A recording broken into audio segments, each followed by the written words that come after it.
Welcome to Heartbeat. We tell stories about body-empowered topics connected to the area of habits and addictions. Hi, my name is Paul Dubuff, registered nurse and global nurse consultant.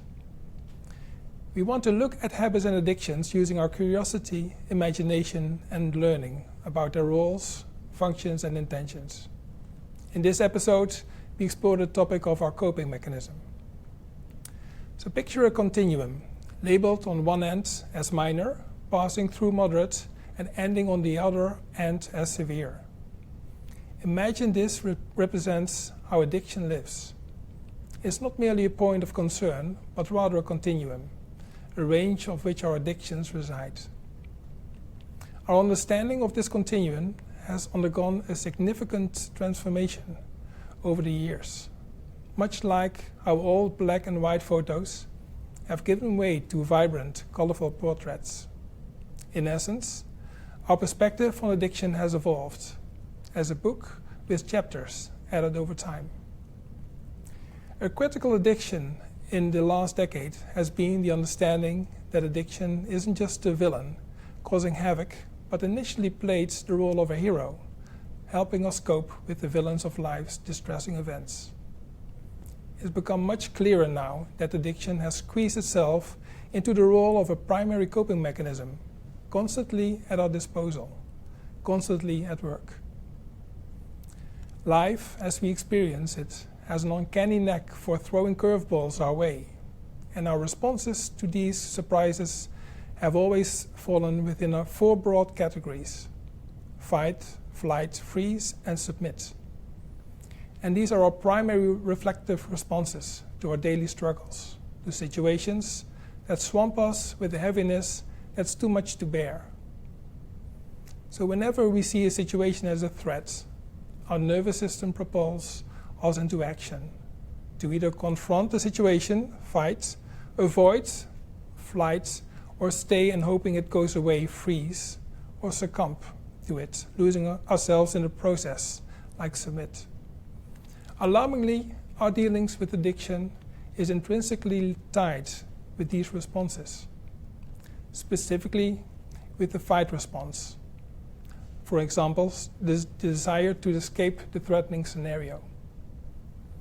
So picture an astronaut floating in the threatening void of space. They don't want to fight the vast nothingness. They want to return to the comfortable familiarity of their spaceship. And that's precisely how addictions work. They offer us an appearance of safety when the vast void of overwhelming emotions or events loom badly. Our addictions, be it binge watching, endless scrolling, incessant gaming, or substance misuse, serve as a makeshift spaceship, transporting us away from the terrors of the stark void to the coziness of familiarity, altering our psychological state in the process. In my practice, most people use addictive behavior to escape from events that induce overwhelming discomfort. These events could be as recent as a heated conversation from earlier today, or a haunting childhood memory resurfacing after years. The common denominator amongst these seemingly different situations is the strain they exert on the nervous system, making us feel as though we are forced outside our comfort zone. This brings us to an interesting concept of window of tolerance. So envision your ability to cope as a window wide enough to let in a gentle breeze of daily stressors, but not so gasping that it allows in a tornado of overwhelming emotions. It represents the range of life's ups and downs that our nervous system can effectively handle without feeling overrun. So if we experience something outside this window, alarm bells erupt, triggering us into a state of nervous system activation, fight or flight, or nervous system shutdown, numbness or disconnectedness. To counter this discomfort, we tap into certain actions or habits. So now pause for a moment and reflect on your own actions. Which habits do you automatically turn to when you're stressed or overwhelmed?